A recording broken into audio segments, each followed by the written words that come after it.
ہونا یہ مسلمان کے لیے ایمان اور عقیدہ ہے۔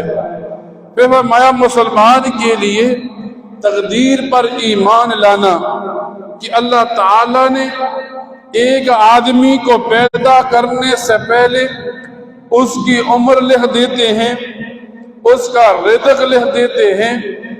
اس کے بارے میں لکھ دیتے ہیں یہ آدمی نیک ہوگا،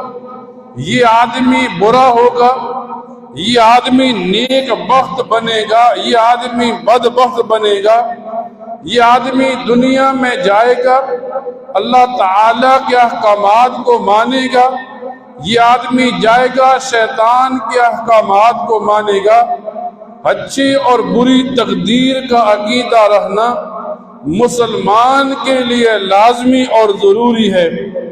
پھر فرمایا ساتواں عقیدہ مسلمان کے لیے موت کے بعد جی اٹھنے کا عقیدہ۔ پہلے زمانے میں کافر کہتے تھے جب ایک بندہ مر جاتا ہے مرنے کے بعد زمین کی مٹی اس کے جسم کو کھا جاتی ہے، پھر یہ ہڈیاں کیسے زندہ ہوں گی، پھر اس آدمی سے کیسے سوال و جواب ہوں گے۔ فرمایا مسلمان کے لیے باس بعد الموت کا عقیدہ کہ ایک آدمی قبر میں پہنچ گیا، اب قبر میں رکھ دیا گیا تو مسلمان کا عقیدہ ہو یہ جو قبر ہے نبی علیہ السلام نے یوں بتا دیا کہ اب اس قبر کے اندر نیک آدمی جائے گا تو جنت کا باغ بنے گی، برا آدمی جائے گا جو جہنم کا گڑھا بنے گی۔